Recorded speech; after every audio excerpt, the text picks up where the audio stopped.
안녕하세요. 사연에 빠지다의 DJ 민영입니다. 오늘도 두 가지 사연 준비되어 있는데요. 어떤 사연인지 궁금하시죠? 그럼 오늘의 사연 함께 시작해 볼게요. 안녕하세요. 저는 어릴 때부터 부유했던 적이 없습니다. 솔직히 말하면 우리 집은 우리나라에서도 정말 못 사는 축이었던 것 같아요. 항상 가난 속에서 커온 아이, 그게 저였어요.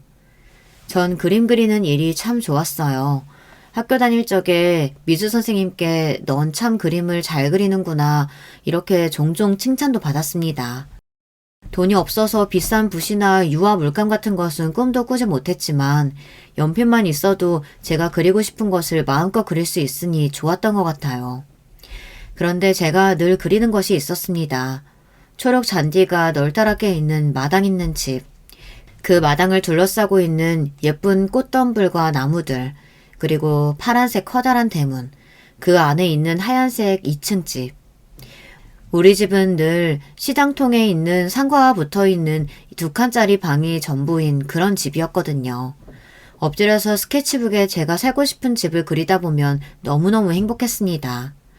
하지만 그렇게 꿈꾸던 일이 정말 저에게도 찾아온 거 있죠. 여러분께 제 이야기를 조금씩 풀어가 보려고 합니다. 그림 그릴 줄만 알았지 이렇게 글을 써본 일은 잘 없는데 제 사연이 채택될진 모르겠지만 제가 좋아하는 이 채널에서 소개가 되지 않더라도 지나온 제 세월을 추억하는 동안 내내 행복하고 좋을 것 같아서 이렇게 용기를 내봅니다. 저는 강원도의 한 마을에서 1남 2녀에서 둘째로 태어났어요. 아버지는 자벽부라고 하는 공사장이나 건설 현장에서 별다른 기술 없이 잡다한 일을 다 하는 분이셨어요. 하지만 그런 일을 하시기엔 습관 속 어깨 탈골이 있으시고 허리와 관절이 전체적으로 안 좋으셨죠. 아버지는 늘 저희 자식들에게 기술이나 배우라고 학교 공부 별거 없다고 공장이나 일찍 취직하라는 말씀을 귀에 못이 박히게 하셨습니다. 아버지 입장에선 목수건, 시멘트 작업자건, 지게차 운전수건, 뭐라도 기술이 있으면 본인보다 훨씬 대우받고 일급이 좋아서 자식들이 그런 직업을 했으면 싶으셨던 모양이에요.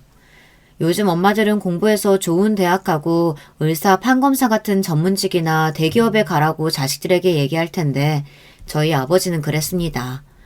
그게 다 못 배우신 분이라 어쩔 수 없어요. 아버지의 눈높이에서는 기술자가 최고니까요. 저희 엄마는 몸이 늘 편찮으셨습니다. 그래도 제가 초등학교 가기 전까지는 가끔 남의 집 파출부일도 하곤 하셨는데 그 이후로는 늘 집에 누워 계셨어요. 많이 아프셨나 봅니다. 어떤 병이 있으셨는지 자세히 얘기는 못 들었지만 늘 기침도 하고 각혈하는 모습을 본 적이 있어요.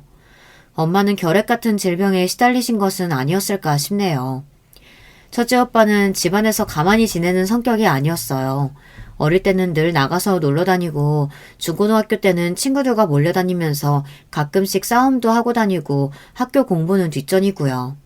아버지의 성화 탓에 공고를 졸업하고 어떤 공장에 바로 취업했어요. 취업했던 한 공장에서 계속 잘 다니는 것 같지는 않았죠. 그래도 늘 무섭고 어디로 튈지 모르게 방황했던 오빠는 엄마가 돌아가시고 나서부터 꽤나 진득하게 공장에 다니며 돈을 벌었어요. 제 밑에 여동생은 똑똑한 아이였습니다. 그런데 자기가 태어나서 자란 우리 집을 참 지독히도 싫어했어요. 아버지나 저나 오빠랑 같이 다니는 것도 창피해했고 자기는 어디 다른 나라에서 온 공주인 게 분명하다며 자기는 우리 집 사람들과 다르다는 이야기를 입버릇처럼 했죠. 가난한 것은 저도 싫었지만 그래도 부모님이랑 오빠랑 동생이 함께 있는 게 좋았기 때문에 이런 동생이 어릴 때는 이해가 가지 않았어요. 그래도 똑똑하고 예쁜 제 동생이 저는 참 좋았습니다. 동생은 늘 머리를 단정하게 묶고 다니고 교복도 늘 깨끗하게 빨아서 잘 다려입고 다녔어요. 물론 자기 것만 그렇게 챙기긴 했지만요. 공부도 잘하고 말도 어찌나 똑부러지게 했는지 동네 어른들이 야는 나중에 커서 변호사 할란가 보다 하고 감탄하셨어요. 하지만 변호사는커녕 동생은 고등학교도 인문계로 진학하지 못했습니다. 그즈음 엄마가 돌아가시고 아버지도 늘 일을 하실 수 없는 때였기 때문이에요. 제 동생은 상고에 진학해서 거기에서도 공부를 잘하더니 졸업하고 농협에 취직하게 됩니다.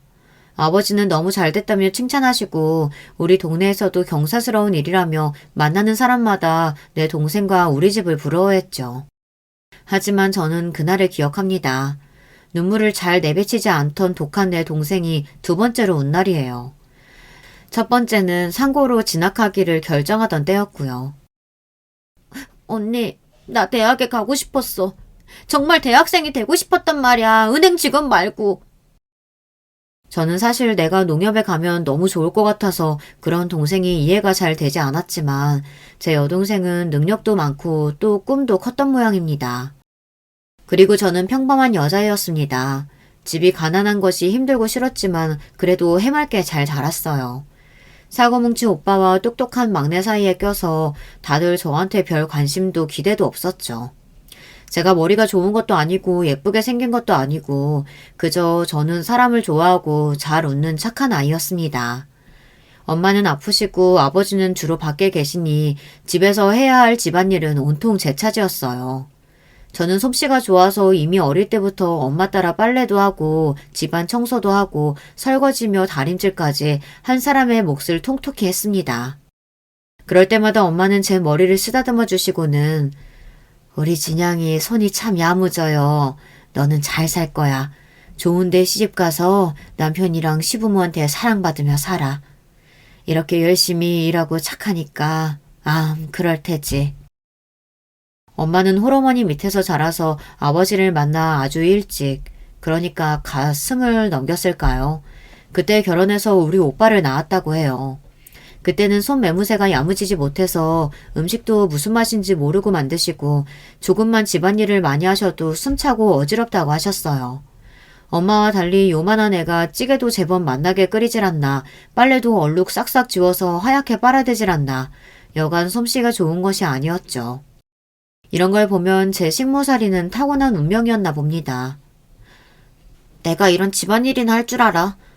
라며 집안일을 질색하며 공부만 해댔던 동생과 달리 전 집안일이 좋았어요. 제가 공부를 잘하는 것도 아니고 그림을 잘 그리는 것도 아니고 우리 오빠처럼 뜀박질을 쏜살같이 하는 것도 아니었죠. 집안일을 잘하면 엄마가 칭찬도 해주고 아버지나 식구들이 절 인정해주는 것 같았어요. 그리고 내가 만든 음식 우리 가족이 맛있게 먹고 좋아하는 모습을 보면 그렇게 뿌듯할 수가 없었죠. 하지만 행복했던 우리 가족은 하루아침에 쑥대밭이 되었습니다. 아프시던 엄마가 그만 세상을 떠나신 거예요.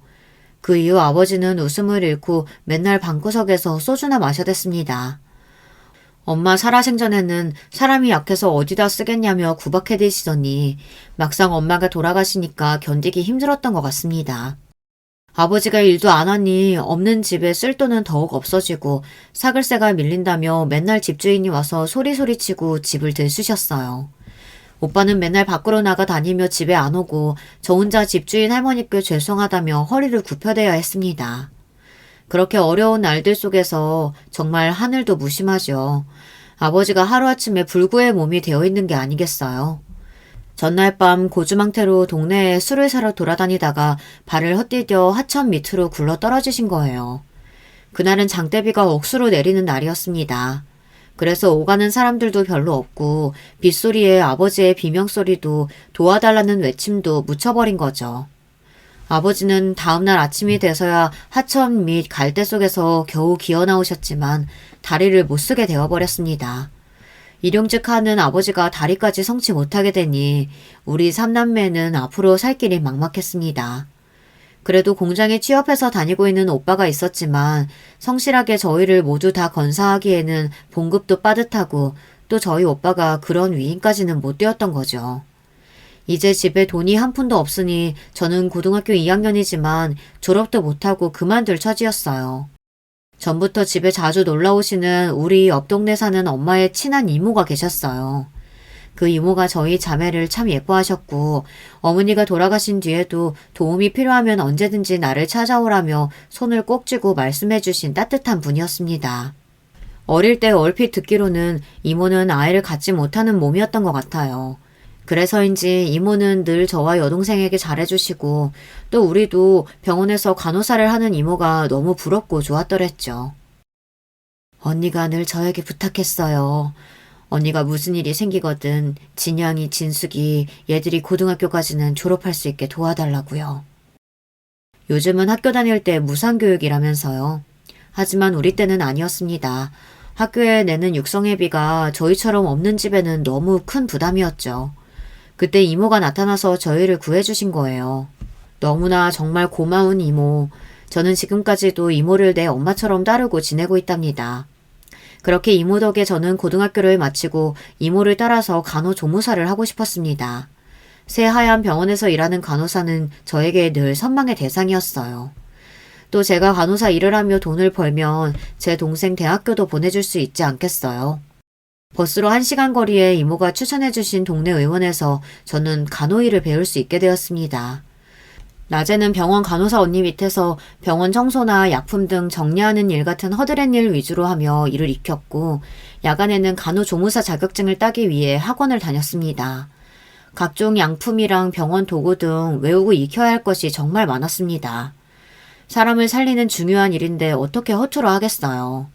저는 공장 월급의 반도 안 되는 봉급을 받으며 간호사 언니한테 매일 혼나가면서도 병원에서 일할 수 있다는 사실만으로도 행복했습니다.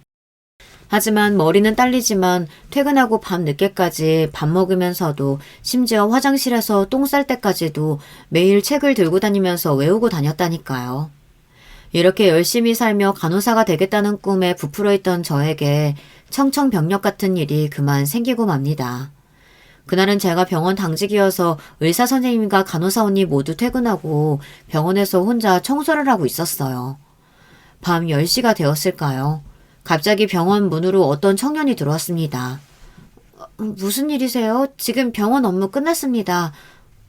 제가 팔을 다쳐서. 병원 문을 닫았다고 하는데 남자는 병원 안을 두리번거리며 둘러보면서 그냥 쓱 들어오는 것이 아니겠어요. 지금 의사 선생님과 간호사가 모두 퇴근해서 진료를 볼 수가 없어요. 그래요? 그럼 여기 아가씨 혼자란 말이죠? 그때 희번뜩거리는 남자의 눈빛에 저는 온몸에 소름이 쫙 돋았습니다. 그렇게 저는 그 남자에게 병원에서 몹쓸 일을 당하고 말았습니다. 이제 막 20살인 저는 제대로 된 사랑도 해보지 못하고 이렇게 짐승같이 모르는 남자에게 말도 안 되는 일을 당한 전 너무 무섭고 슬픈 마음에 집 밖으로 한 발자국도 나올 수가 없었어요. 이모는 제가 근무하던 병원에서 제가 무단으로 결근한 지 며칠째라는 연락을 받고 집으로 급히 찾아왔습니다. 진양아, 어떻게 된 일이야? 아니, 네 꼴이 왜 이런 거야? 이모, 나 이제 못 살아요.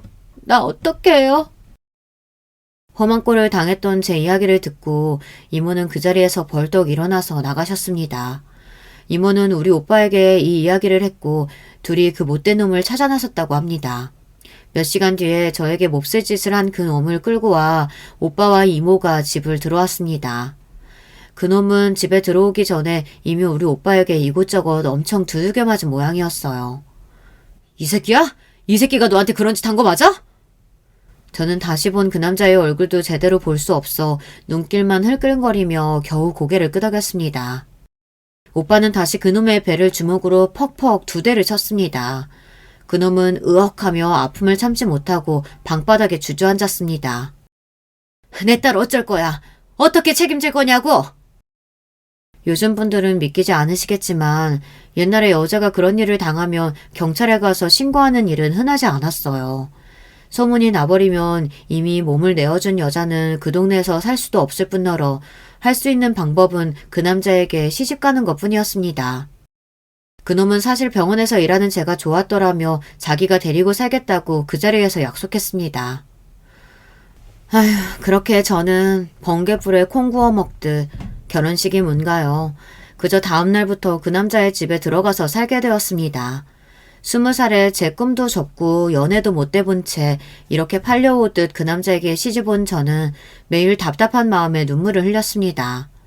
그러던 얼마 뒤 이모는 원양금침 이불 한 채를 해서 집에 찾아오셨어요. 진양아, 내가 너 간호사 되고 좋은 남자 소개시켜주고 시집 보내주려고 했는데 미안하다. 내가 그 병원 소개만 시켜주지 않았어도 네 그런 꼴 안 당했을 텐데. 이모가 네 시집 갈 때 꼭 이 원양금침 해주고 싶었어. 이모는 계속 저를 끌어안고 불쌍한 것 그렇게 저를 위로해 주셨습니다. 전 그런 이모 덕에 죽고만 싶었던 마음을 접고 잘 살아봐야겠다고 마음을 먹었죠. 저를 덮쳤던 그 남자, 아니 이제 제 남편은요. 근처 공장에서 오가다가 병원에서 있는 저를 보고 참 예뻐서 마음속에 품고 있다가 술김에 그랬다며 저에게 사과했습니다. 그리고 이렇게 된 마당에 같이 잘 살아보자며 자기가 행복하게 해주겠다며 큰 소리를 뻥뻥 쳤습니다. 하지만 어이없게도 남편이 했던 약속은 조금도 지켜지지 않았습니다. 모진 제 인생에서 남편 복을 바라는 것은 무리였던 걸까요? 남편은 퇴근하고 돌아오서는 자기 없는 사이에 제가 다른 남전네랑 살을 붙대고 된 거 아니냐며 의심을 하는 거예요. 탤런트 유지인처럼 예쁜 것도 아닌 제가 무슨 재주로 매일 다른 남정들을 만난다고 말입니까? 정말 저를 힘들게 하는 것은 밤마다 잠자리를 그것도 몇 번이나 하게 만든다는 겁니다. 저는 남편에게 당한 그 첫 경험으로 잠자리가 너무 무섭고 싫었습니다. 몸에 벌레가 기어다니는 느낌이었어요.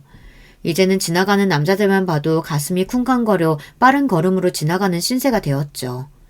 저는 집이 감옥과 같았고 남편이 무섭기만 했습니다. 도무지 정이 붙지를 않았어요.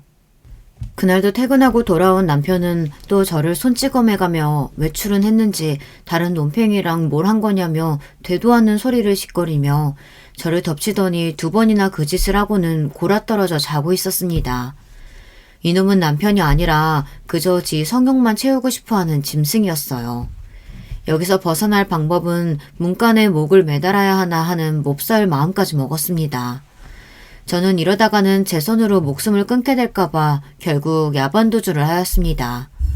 갖고 있는 돈 몇만 원과 옷까지 한 벌만 들고 그대로 달렸습니다.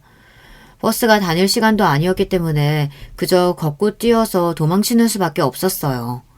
그렇게 죽을 힘을 다해 뛰어서 집에서 버스 9정거장쯤 왔을 때인지 새벽 첫 버스가 오고 있었습니다.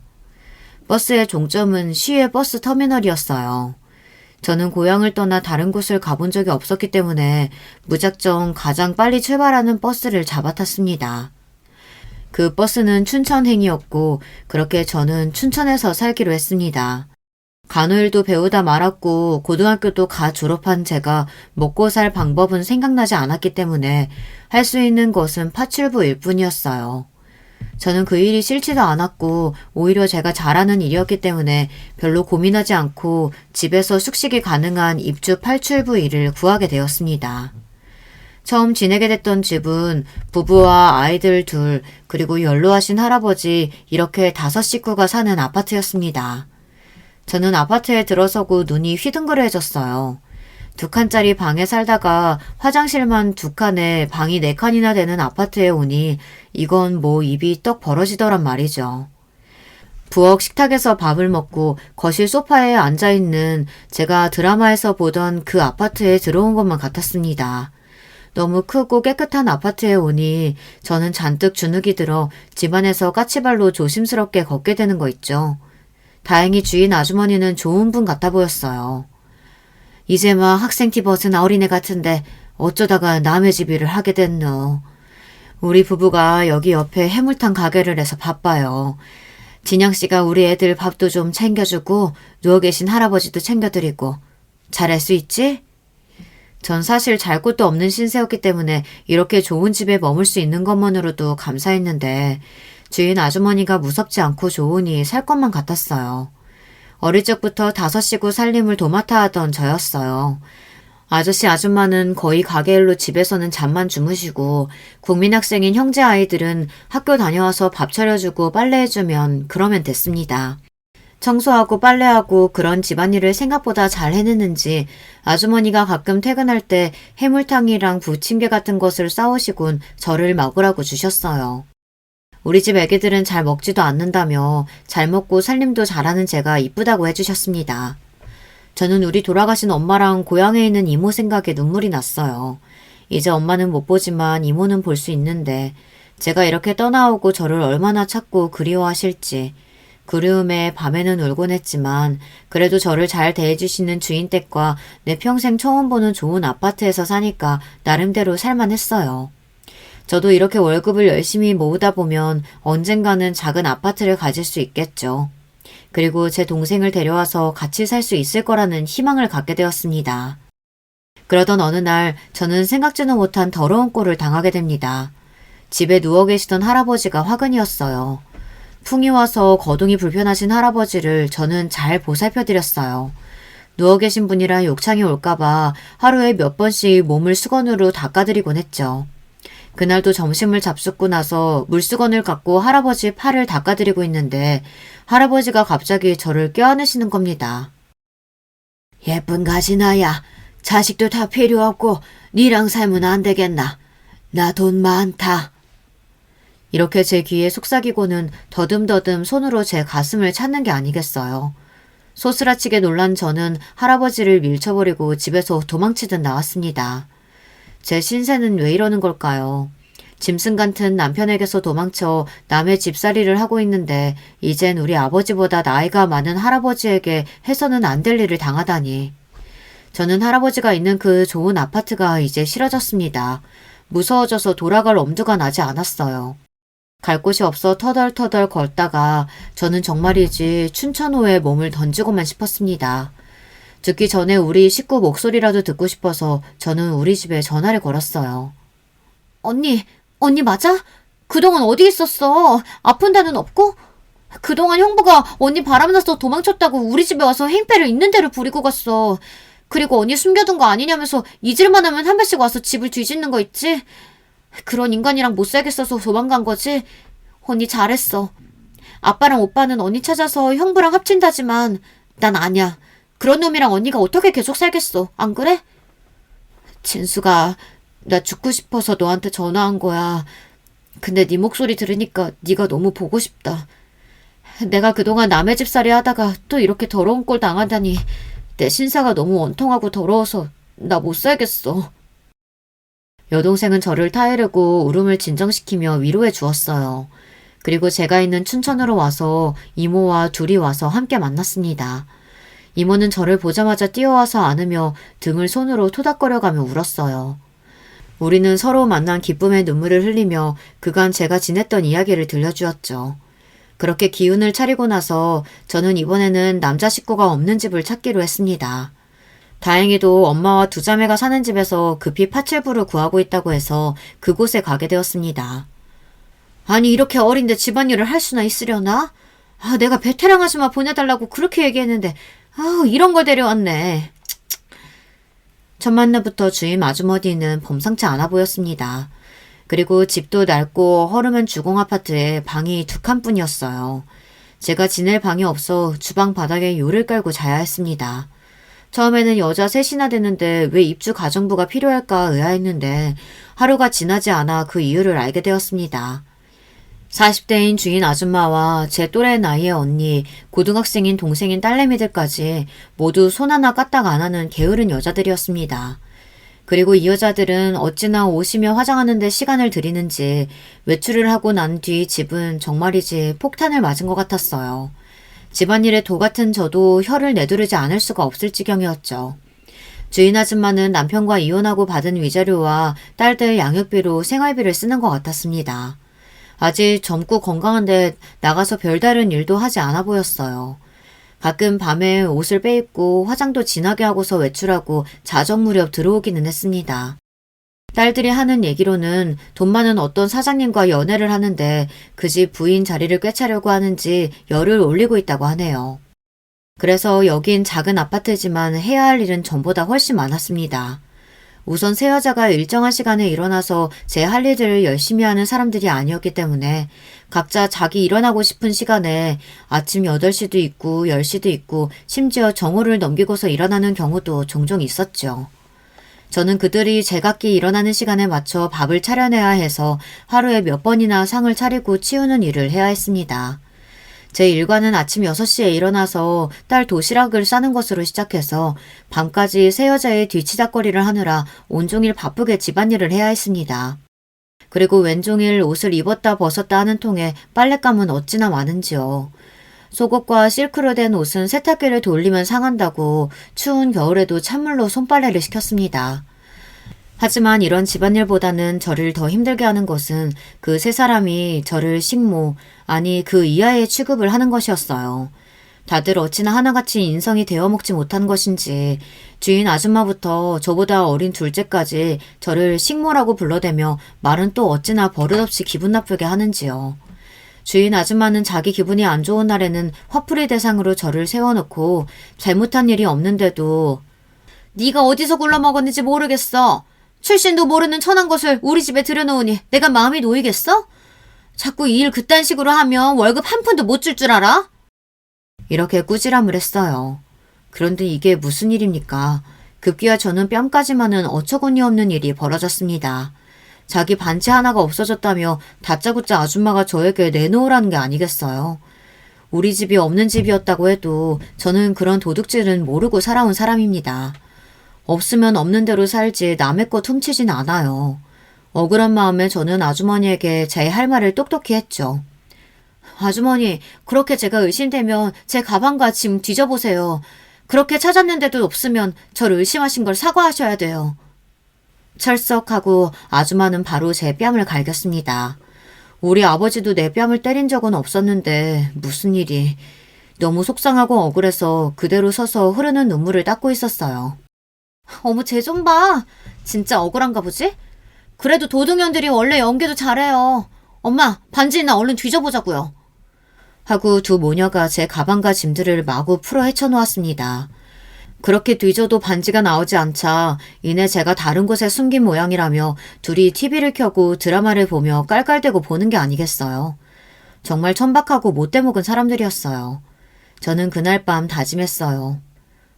암만 내가 남의 집살이 하더라도 사람다운 사람하고 살아야지. 이렇게는 못 산다. 어차피 남의 집살이를 할 거라면 정말 부잣집에서 살고 싶어졌습니다. 그리고 제대로 배운 사람들이라면 이렇게 목대먹지 않을 것 같았어요. 다음날 저는 눈이 뜨자마자 인력사무소를 찾았습니다. 사장님 너무하셨어요. 저를 그런 집 식모 자리에 보내시는 법이 어디 있나요? 참 난처하네. 미안하네 아가씨. 하도 아가씨가 급히 갈 데가 필요하다고 해서 나온 자리가 그 집뿐이라 그랬어. 그 집 아줌마가 많이 힘들게 했나? 얼굴 보니 대충 사정 나야겠네. 대신 내가 이번엔 좋은 집으로 소개시켜 줄게요.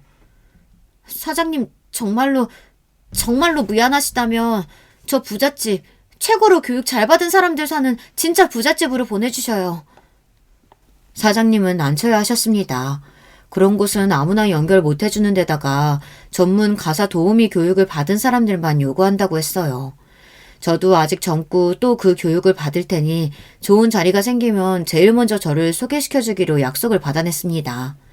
그 길로 저는 그 막대먹은 집에 들어가서 짐을 싸서 나오면서 처음으로 속 시원하게 퍼붓고 나왔습니다. 저 오늘부터 이 집 일 안 해요. 당신들 인생이 불쌍해서 이번 달 월급은 안 받고 나가줄 테니 돼지우리 같은 집에서 잘 살아보시죠. 제 말에 열이 받은 주인집 아줌마는 눈을 휘번뜩거리며 제 머리채를 잡으려고 했죠. 하지만 힘이 세도 제가 더 세지 않겠어요. 아줌마를 있는 힘껏 밀쳐버리고 제 옷을 탁탁 털고 웃으면서 그 집을 나섰습니다. 인력소 사장님은 종로구에 있는 하우스메이드 학원에서 실습교육을 받아야 한다고 했습니다. 학원에서 등록하는데 학원비가 글쎄 내가 받았던 월급의 절반이나 됐습니다. 그리고 하우스메이드가 무슨 이름이냐고 했더니 영어로 가정부를 그렇게 부른다면서 그날부터 저는 열심히 상류층 집에 가사일 교육을 받았습니다. 제가 배웠던 식으로 하면 부잣집에서는 싫어하고 체계적이고 위생적으로 해야 한다는 것을 학원에서는 강조했습니다. 청소할 때 쓰는 세제부터 고급 식기를 다루는 법까지 온통 처음 만져보는 외제 고급 제품이었어요. 무엇보다 사람을 상대하는 일이었기 때문에 진심을 다하고 집안에 관련된 이야기를 절대 밖에 발설해서는 안 된다는 이야기를 많이 들었습니다. 그렇게 교육과정을 마치고 드디어 면접을 보게 되었습니다. 성북동, 평창동, 한남동 이런 부잣집이 많은 동네에 처음 가봤죠. 거긴 버스도 안 다니고 높다란 담벼락 안에 별세상인 집들이 가득한 동네였습니다. 제가 살아왔던 그런 동네들과는 영 딴판이었죠. 몇 차례 면접 끝에 성북동에 있는 한 부잣집에서 저를 마음에 들어한다고 연락이 와서 일을 하게 되었습니다. 그리고 그 집은 그냥 부잣집이 아니었습니다. 그야말로 진짜 부잣집, 선대부터 가업을 이어올 알만한 회사의 회장님 댁이었어요. 집에 들어서자마자 아 하고 탄성을 내지를 수밖에 없었습니다. 그 집의 정원은 그냥 대공원이었습니다. 아니, 더욱 멋졌죠. 각종 나무와 풀들이 조각상처럼 정원을 꾸미고 있었습니다. 연못과 분수대까지 보였죠. 그리고 그 안에 몇몇 정원사들이 땀을 흘려가며 조경을 분주히 하고 있었습니다. 한참 걷다 보니 정원 안쪽에 건물 두 동이 보였습니다. 한 곳은 회장님 부부와 자녀분들이 오실 때 쓰시는 안채, 그리고 다른 한 곳은 회장님의 모친과 회장님 서재 등이 있는 별치였습니다. 말이 그래 그렇지 그냥 무슨 미술관 같은 건물 두 동이 있는데 그 전체를 회장님 댁 가족이 쓰신다고 해도 과언이 아니었죠. 안녕하세요. 내가 이 집 안주인입니다. 업체에서 좋은 성적으로 교육을 이수했다고 사장님의 추천이 있어서 어린 나이에도 불구하고 우리 집으로 불렀습니다. 아직 나이가 어려 보이는데 결혼은 하셨나요? 아, 네. 결혼은 안 했습니다. 부끄럽게도 저는 거짓말을 했습니다. 결혼을 하기까지의 추잡한 사연을 알게 되면 이런 집에서 그대로 저를 내칠까봐 두려웠죠. 그리고 저는 그 인간과 혼인신고도 하지 않았으니까요. 아직 결혼 안 했으면 호칭을 그래요. 미스 박이라고 부를게요. 사모님은 정말 눈이 가는 예쁜 얼굴을 가졌습니다. 탤런트 장미희를 닮은 갸름한 얼굴에 길고 쭉 뻗은 예쁜 눈, 희고 고운 피부를 가졌죠. 몸매는 어찌나 날씬하신지 애도 안 낳은 저보다 더 야리야리하니 참으로 가늘었습니다. 하지만 그런 외모와 달리 목소리는 단단하고 엄격했습니다. 사모님, 두통이 있으신데 이런 일쯤은 저에게 맡기시고 쉬십시오. 미스 박 따라와. 아, 사모님보다 더 무섭고 사납기까지 한 사람이 있었습니다. 이 집에서 모두 이 실장이라고 부르는 이 집 모든 하우스메이드들의 책임자죠. 다른 사람들은 고향에 따라서 상주댁이나 미세스 김 이렇게 부르는데 자신만은 꼭 이 실장이어야 한다고. 아래 것들이나 저런 호칭을 쓰는 거라며 어쩌다 누가 하만댁이라고 하면 몸서리를 치게 싫어했습니다. 어쨌든 저는 그런 이 실장님을 따라서 직원 휴게실로 들어갔습니다. 미스 박, 네가 여기서 제일 어리고 미숙하니까 앞으로 이 집에서 돌아가는 모든 일은 나에게 보고하고 나에게 질문해. 여기서는 입단속이 제일 중요한 거 교육받았을 거야. 네 입 조심하고.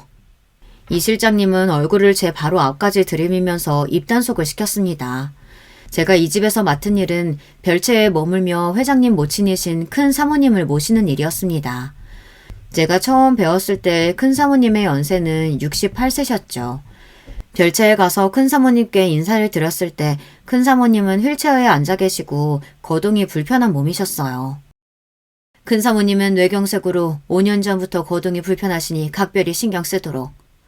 특히 치매가 있는지 자꾸 원래 계시던 안채에 오려고 하시는데 사모님이 싫어하시니까 조심해. 몸도 안 좋지만 정신도 온전치 않으니 뭐 너 같은 애송이가 맞는 게 제일이지. 헌데 시장이나 어디 다른 데 나가서 큰 사모님 얘기 퍼뜨렸다간 내쫓길 줄 알아? 이 집에서 큰 사모님은 제대로 대접을 못 받치는 눈치였어요. 아무리 편찮으셔도 그렇지 명색이 가장 큰 어른이신데 사모님이 효부는 아닌 모양이었습니다.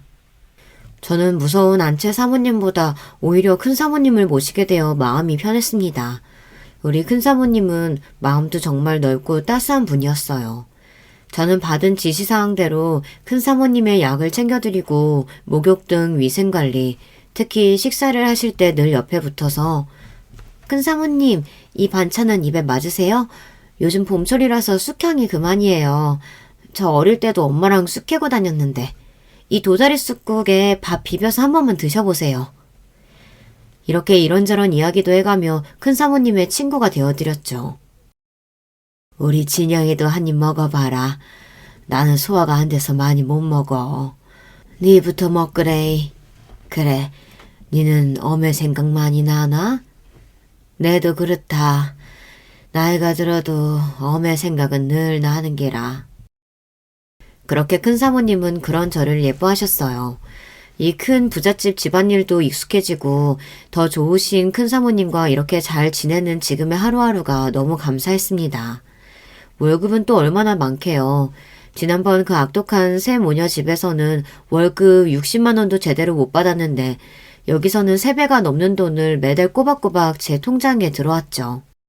저는 건사할 자식도 없고 쓸 데도 없어서 이 돈 중 얼마를 아버지에게 보내드리고 또 나중에 여동생 시집 갈 때 해줄 예물비 적금을 부었습니다.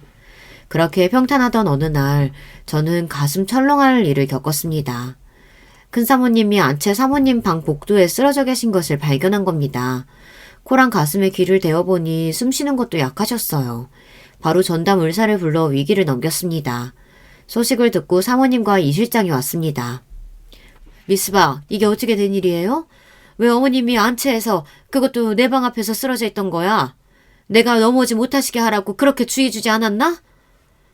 저는 제 귀를 의심했습니다. 시어머님이 쓰러지신 게 걱정이 된 게 아니라 안채 자기 방으로 오신 것이 더 그녀에게는 놀랄 일이었나 봅니다. 사모님, 아무래도 큰 사모님이 예전에 쓰시던 방이라 자꾸 착각해서 한동안 안 그러시더니 또 제가 미스박 단단히 혼내겠습니다. 미스박, 내가 뭐라고 했죠? 빈 티에 못 배운 티가 나도 그렇지.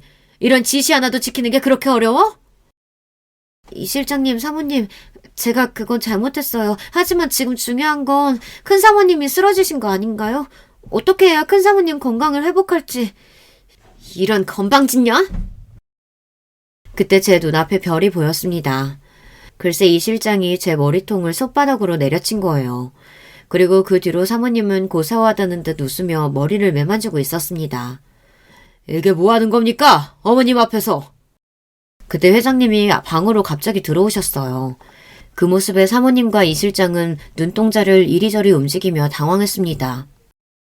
미스박 얘기가 틀린 것이 없지 않소. 쓰러지신 어머님 앞에서 지금 두 분이 무슨 말을 하고 있는 게요? 어머니가 걱정도 되지 않소? 회장님은 아버지 회사를 물려받은 뒤 30년 넘게 잘 경영해서 지금의 큰 기업으로 만드신 자수성가의 상징이었습니다. 하지만 회장님은 집안에서 별 다른 말을 하시는 분이 아니었어요. 그럼 회장님이 이렇게 사리분별할 줄 아는 효자인 것을 저는 오늘 알게 되었습니다. 저는 그 앞에 무릎을 꿇고 간청을 드렸습니다. 회장님, 제 잘못입니다. 큰 사모님의 모든 순간을 놓치지 않고 지켜드렸어야 했는데 한 번만 용서해 주세요. 그리고 송구하지만 제 청이 하나 있습니다. 오늘 느꼈어요. 큰 사모님이 위중하실 때 응급처치라도 할 수 있는 사람이 있어야 한다고. 제가 그 일을 할 수 있게 해주세요.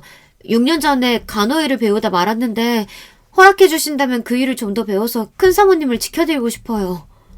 이게 무슨 되먹지 못한 소리야? 그런 어려운 일을 고졸이 네가 어떻게 한다고? 지금 집 나가서 논땡이 부릴 속셈이지? 일리가 있군. 그래.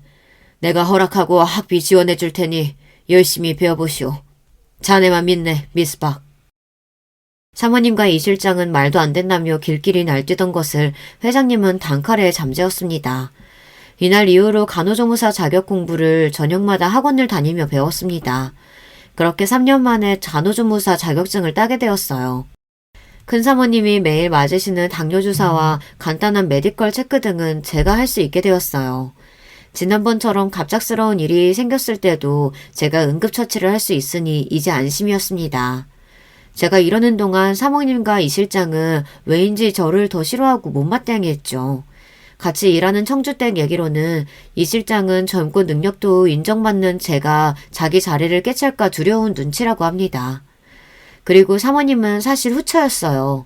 본처인 사모님이 돌아가신 후 회사끼리 합병하면서 그 회사 회장 딸이라 여기에 시집오게 되었다고 합니다. 아나무인의 성격에 큰 사모님이 건강하실 때에도 며느리 노릇을 하지 않았다고 해요. 큰 사모님이 뇌경색으로 쓰러지시고 거등이 불편하게 되셨는데 그런 과정에서 회장님 사이가 틀어져서 더욱 큰 사모님을 미워하고 없이 여겼다고 합니다. 정말 나쁜 여자죠. 안주인인 자기 말에 벌벌 기고 눈치 봐야 하는데 우직하게 큰 사모님만 챙기니 제가 더욱 미웠던 거겠죠. 거기에 회장님이 은근히 저를 믿고 챙기시는 기색을 보이니 이제 단단히 미움을 사게 되었습니다. 그러던 와중에 저는 정말 위험천만한 일이 생기고 말았습니다. 어느 날 밤 대문 보안실에서 행패 부리는 취객이 있다고 신고가 전해왔습니다. 그 남자는 이 집에서 일한다는 마누라 박진양을 찾으러 왔다고 소리를 지르며 난동을 벌인다는 것입니다. 사모님에게 미혼이라고 이야기했는데 이를 어쩌면 좋단 말이죠. 이 일로 사모님과 이 실장은 거짓말하는 저를 그냥 둘 수는 없다며 당장 이 집에서 나가라며 쫓아냈습니다. 하지만 회장님께서는 이럴 저를 구해주셨습니다. 어차피 어머님 모시는데 처녀가 필요했던 것은 아니지 않소. 호작상 미혼이니 미스박이 거짓말한 것도 없는 것 같은데. 라며 큰 사모님 모시는 일에 더욱 전념할 것을 저에게 지시했습니다. 이 말을 들은 사모님은 제 뜻대로 되지 않자 위스키를 마시며 담배를 피워댔습니다. 호 회장님의 호의는 여기에서 끝이 아니었습니다.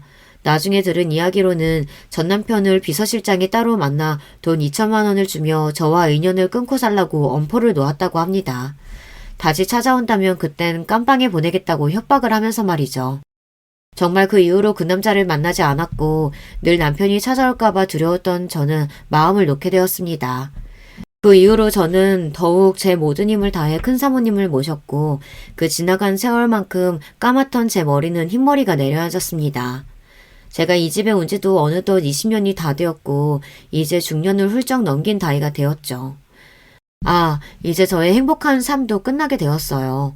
제가 그토록 존경하고 사랑한 큰 사모님이 돌아가신 거예요. 그러고 보니 큰 사모님이 가시기 전날 밤에 당신 이부자리를 살펴드리던 저에게 조용히 말씀하셨죠. 진양아, 내 딸보다 귀한 진양아. 그동안 네가 나 때문에 참 고생이 많았구나. 젊고 푸릇하던 네가 이제 이렇게 나이가 들었으니 내가 너무 미안하구나. 내 손발이 되어줘서 고마웠다. 네 덕에 나는 참 행복했구나. 그 말씀에 감격해서 눈물이 나올 것 같은 것을 겨우 참고 큰 사모님이 잠이 드실 때까지 가슴을 토닥이며 자장가를 불러드렸습니다. 그런데 다음날 아침에 그 곤히 자고 계신 모습으로 숨을 쉬지 않고 계신 거예요. 저는 아버지가 돌아가셨을 때보다 엄마가 돌아가셨을 때보다 더 크게 울고 더 깊이 좌절하고 슬퍼했습니다. 크고 화려한 이 감옥 같은 궁궐에서 오로지 제 마음의 안식처는 큰 사모님이셨고 큰 사모님 역시 저를 의지한 우리는 둘도 없는 친구였기 때문이에요. 큰 사모님의 장례식을 치르는 동안에도 저는 온 힘을 다해 편안히 모시고자 했습니다. 아이고, 그렇게 거만 떨더니 이제 끈 떨어진 갓신세 다 됐네? 이 실장은 이런 슬픈 날 뭐가 좋은지 희죽거리고 있었어요. 정말이지 달려들어 눈썹을 뽑아오리고 싶었습니다. 장례식장에서 돌아오자마자 사모님은 저를 불렀습니다. 사모님은 저보고 당장 짐을 싸서 나가라고 했습니다. 사실 저도 큰 사모님이 안 계신 이 집에 더 이상 지내고 싶은 마음이 눈꽃만큼도 없었습니다. 저는 조용히 일어나서 바로 제 짐을 챙기고는 이 집을 나섰습니다. 대문까지 걸어 나오면서 눈이 내리더군요. 그 눈을 맞으며 저는 20회의 세월 동안 이 집에서 울고 울었던 날들을 기억했습니다. 처음에는 의리의리한 이 집이 좋았던 철없던 20대에서 이제 맘들 곳이 없어 나오니 그 집은 그저 껍데기만 큰 텅 빈 집과 다를 게 없더군요. 공허하고 헛헛한 마음 한편 후련한 느낌도 있었던 것 같아요. 그렇게 나와서 저는 이모 댁으로 향했습니다. 아버지도 돌아가신 저는 이제 친정이라고는 이모밖에 떠올릴 수가 없더군요. 이제 환갑이 넘은 이모는 누구보다 저를 반겨주셨습니다. 저는 이모랑 같이 한 이불을 덮고 누워서 그간의 세월을 이야기하고 큰 사모님이 대해주신 따뜻한 기억을 함께 나누며 울었습니다. 그렇게 저는 큰 사모님을 잃은 슬픔을 이모와 지내며 조금씩 삭히고 있었습니다. 그러던 어느 날이었어요. 제가 회장님 댁을 나오던 날처럼 눈이 펑펑 내리던 아침이었죠. 우리 이모 집 앞에 각이 진 크고 빛나는 승용차가 서 있었습니다. 그 차는 바로 회장님의 차였어요. 회장님은 저를 보시고는 차에 타라고 한마디만 하시고 아무런 말씀 없이 계셨습니다. 어딘가로 가는 차 안에서 회장님과 단둘이 조용히 있으려니 저는 너무 어색했지만 회장님의 뜻이 있으시려니 하고 가만히 앉아 있었어요. 차는 경기도 양평의 한 호숫가에 보이는 시골 마을에 멈춰섰습니다. 회장님이 차에서 내리시는 것을 보고 저도 뒤따라 내렸습니다. 그리고 내려선 제 앞에는 바로 제 그림이 있었습니다. 무슨 말이냐고요? 제가 어린 시절부터 그려왔던 새하얀 2층 집이 눈앞에 있었어요. 마당은 눈을 맞아 새하얗게 되었다는 것이 다를 뿐 늘 마음이 힘들 때면 방바닥에 엎드려서 그려왔던 제 꿈의 집이 바로 그 앞에 있었습니다. 어머님이 생전에 말씀하셨습니다. 우리 미스박이 내 수족처럼 도와주는데 해줄 것이 별로 없다고요. 당신이 돌아가시고 나서도 믹스박이 잘 지낼 수 있게 보살펴달라고 제게 부탁까지 하셨죠. 어느 날 미스박이 이런 집을 그리고 있었다는 것을 보고 내가 장난스럽게도 한 장 몰래 감춰뒀다가 건축가에게 지시했죠. 이런 멋진 집을 실제로 지어보라고. 이 집은 당연히 미스박의 집입니다. 그동안 우리 어머니를 자식인 나보다 더 잘 보살펴줘서 정말 고마웠어요. 이렇게 말씀하시고는 회장님은 제 앞에서 눈물을 보이셨습니다. 한 기업의 회장으로 그토록 과묵하고 자신을 내치지 않으셨던 그분이요. 회장님은 제 손을 잡고 함께 집 안으로 들어가서 하나하나 저의 집을 구경하셨습니다. 필요한 것이 있거나 불편한 곳은 비서실장에게 바로 이야기하라고 말씀하시고는 제게 물으셨습니다. 미스박, 혹시 불편하지 않다면 내가 여기에 가끔 별장처럼 와봐도 되는지. 당연하죠, 회장님. 저와 회장님이 함께 지은 집인걸요. 큰 사모님이 자주 드셨던 따뜻한 보이차 놓고 있을게요. 언제든지 놀러오세요. 저는 그렇게 웃으며 회장님을 보내드렸습니다. 한평생 남의 집살이를 하던 저는 이제 오로지 저만의 집을 청소하고 꾸미며 인생을 즐길 수 있게 되었어요. 한평생 남의 집살이를 하던 저는 오로지 이제 저만의 집을 청소하고 꾸미며 인생을 즐길 수 있게 되었어요. 의리의리하기만 할 뿐 사람이 온기가 없는 그런 회장님의 댁이 아니라 아름다운 호숫가가 보이는 푸른 정원에서 강아지 2마리가 뛰노는 그런 집에서 말이죠. 현재 저는 우리 이모와 텃밭에서 쌈채소와 파와 배추를 심어 수확해가며 정말이지 소소하고 행복한 일상을 지내고 있습니다. 여러분, 제 이야기는 여기까지입니다. 어릴 때부터 찢어지게 가난했지만 열심히 착하게 살다 보니 로또보다 더한 행운이 찾아와서 이렇게 좋은 집에서 살게 되었네요. 힘들고 어려운 일이 있더라도 꼭 좋은 일은 찾아오는 법이니까요. 우리 구독자분들에게도 늘 좋은 행운이 함께 하시기를 바라봅니다. 제 부족한 글을 읽어주신 여러분께 감사드립니다. 여러분, 2번째 사연 시작하기 전에 좋아요, 구독 꼭 눌러주실 거죠? 그럼 2번째 사연 바로 시작합니다. 안녕하세요. 나이를 꽤 먹을 만큼 먹은 여자입니다만 휴대폰으로 유튜브 구경하면서 사연 듣는 나름 세련된 취미를 가지고 있죠. 제 이야기를 용기 내서 꺼내보는 만큼 잘 들어주시면 고맙겠습니다. 요즘엔 결혼들을 워낙 늦게 하는 시대가 되었지만 저 젊을 적에는 그림이 영 딴판이었는데요. 저 역시도 결혼을 일찍 한 편이었어요. 사실은 저와 남편이 교제를 하는 것을 당시 양가에서는 탐탁지 않아 했는데 제 뱃속에 새로운 생명이 들어서는 바람에 홀라당 결혼을 해버렸지 뭐예요. 제가 맹세하고 말씀드리는데 의도한 건 전혀 아니었습니다. 그러니 정말 하늘이 점지해준 귀한 생명이라 여기며 소중한 아기와 함께 결혼 생활을 시작했어요. 저희를 당시 결혼하게 했던 소중한 생명, 저희 첫째는 아들이었어요. 그 후로는 나이 터울 크게 태어난 딸을 저희가 안을 수 있었고요. 그런데 아들 녀석이 저랑 남편을 많이 속상하게 했었네요.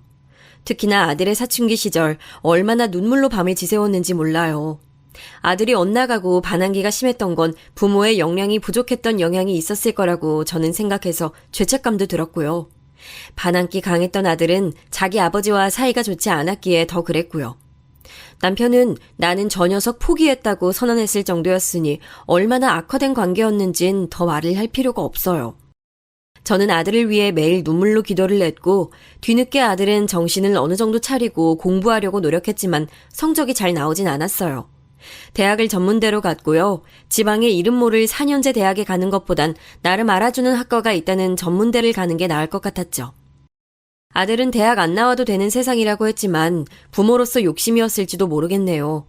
이왕이면 아들이 대학이라는 걸 갔으면 했거든요. 엄마인 제가 가방끈이 짧아서 그랬을지도요. 전문대 나오고 군대 다녀오고 그 다음 아들은 또 방황했어요. 정식 취업 준비를 하다가 그만두고 아르바이트를 하길 반복했죠. 그때 아들이 술에 취해서 한 말이 있었어요. 어차피 피똥 싸면서 노력해봤자 아버지 엄마가 일어놓으신 것엔 제가 못 미치는 거 아니에요? 그럼 그냥 부모 재산에 기대서 살면 되는 거 아니냐고요. 아이, 남들은 이런 부모 밑에서 태어나는 게 소원일 텐데 난 이미 이뤘으니 다 된 거지. 그때 남편이 아들의 귀싸대기를 한 대 날려버렸죠. 옆에서 저는 깜짝 놀라 입을 틀어막았고 남편은 싸늘한 눈빛으로 아들에게 선언했어요. 널 진작 포기한 지 오래였지만 이 정도로 최악이라는 것에 놀랐어. 너 같은 놈에게 물려줄 재산 따위는 한 푼도 없어. 너에게 줄 바엔 모조리 10원 한 장까지 전부 사회에 환원할 거야. 그러자 아들은 충격을 받아서 술이 깨고 난 다음에도 계속 멍하게 있었고요. 제 마음이 찢어지는 듯 했지만 전 일부러 달래주지 않고 강하게 나갔어요. 남편이 제게 아들을 감싸주지 말라고 엄포를 놓은 탓도 있었고요. 저희 부부는 일찍이 부동산에 눈이 뜨여서 투자까지 성공한 경우였고 그래서 70억 정도의 재산을 보유하고 있었어요. 허나 자식들이 자기 힘으로 사람 구실하며 사는 게 우선이란 게 남편의 오랜 뜻이었죠. 마음을 고쳐먹은 아들은 군대에서 친해졌다는 사람한테 연락해서 다른 지역으로 가더니 공장에 들어갔어요. 거기서 딱 1년 틀어박혀서 일만 하고 돈만 벌더니 사람이 달라져서 나왔고요. 그 후로는 여러 일자리를 알아보며 자기 적성을 찾더니 식당, 카페 같은 가게마다 뭐 적립이라는 걸 하는데 그런 걸 만지고 관리하는 일을 하게 됐습니다. 그때 아들이 그랬는데 머리도 좋고 성실하고 용돈도 아껴 써가며 돈 관리하는 자기 동생을 보고서 스스로가 부끄러웠대요. 아들은 예전에 그 허파에 바람 들어갔던 걸 싹 다 빼냈고 부모님께 인정받는 자랑스러운 아들이 되겠다면서 자기의 목표를 삼았어요. 절대로 저희 부부에게 손 안 벌릴 거라고 맹세를 하더군요. 잘도 그러겠다면서 남편은 코웃음 쳤지만 내심 그런 아들에게 기대를 하고 있다는 걸 전 알았답니다. 아들이 개과천선해서 열심히 살고 딸이 명문대에 입학했을 때 남편의 건강이 악화된 것이었어요. 아무래도 남편에게 이 세상 떠나기 전에 자식이 결혼하는 모습을 보여주고 싶다는 욕심이 들더군요. 아들 또한 자기 아버지를 자기 결혼식장에서 보고 싶어 했고요. 그렇게 당시 아들과 연애하고 있었던 아가씨가 저희 집안에 시집왔고 저는 며느리가 생겼어요. 며느리는 이렇다 저렇다 말을 얹을 게 없는 평범한 집안의 차녀였어요. 인상은 수수했으나 얼굴에 스치는 표정에서는 새침하다는 느낌이 강했죠. 아들이 자기 아버지의 병환으로 힘들어하고 있을 때 그 곁을 지켜준 사람이었기에 전 두말할 것 없이 며느리를 고마운 마음으로 포용했어요. 우리 집안의 식구로 와줘서 정말 고마워. 우리 아들 곁을 지금까지 그랬던 것처럼 앞으로도 든든하게 지켜주겠니? 정말 네가 얼마나 고마운 존재로 느껴지는지 몰라. 그렇게 말씀해 주셔서 감사해요. 연애할 때보다 더 알콩달콩 잘 지내면서 어머님께 좋은 모습 보여드릴게요. 장남이 결혼하고 살림 차리는 것까지 다 보고 나서 남편은 먼 여행을 떠났어요. 마지막 곁을 지켜줄 수 있음에 감사했네요. 딸은 대학 졸업하자 취업을 외국으로 해서 출국길에 올랐고요. 그래서 아들은 제가 적적할까봐 노심초사했어요. 어렸을 때 자기가 하도 속을 썩였으니 이제라도 효도를 하고 싶다는 아들의 말에 제가 말이나마 고맙다며 흐뭇해했었습니다. 아들은 업무 특성상 여러 지역으로 출장 가는 경우가 잦았기에 제 곁에 매번 있어줄 수 없어서 더 그렇게 굴었던 것 같아요. 하지만 제게는 며느리가 대신 있었으니까요. 가족들 없어서 외롭다는 생각은 별로 안 들었었죠. 며느리는 어느 디자인 사무실에서 원래 일을 하고 있었는데 거기 내부 사정이 생겨서 결혼 후에 퇴사를 하게 됐어요. 디자인 일감을 몇 개씩 받아서 당분간은 집에서 작업을 하겠다고 하더군요. 집에서 일을 한다는 것이 너무 획기적인 것 같아서 우리 며느리 멋지다고 응원해줬었네요. 적어도 제가 생각하기론 고부관계가 처음엔 무난하고 괜찮았다고 여깁니다. 그러나 시간이 좀 지나면서 제가 며느리의 눈치를 살살 보게 되더라고요. 저는 이런 식으로 사람과의 관계가 힘들었던 건 시집온 직후에 시누이들 등살에 밀려서 마음고생했던 시절뿐이었거든요. 경험이 다양하지 않았기에 며느리와 당최 어떻게 지내야 할지 점점 더 헷갈리기 시작했어요.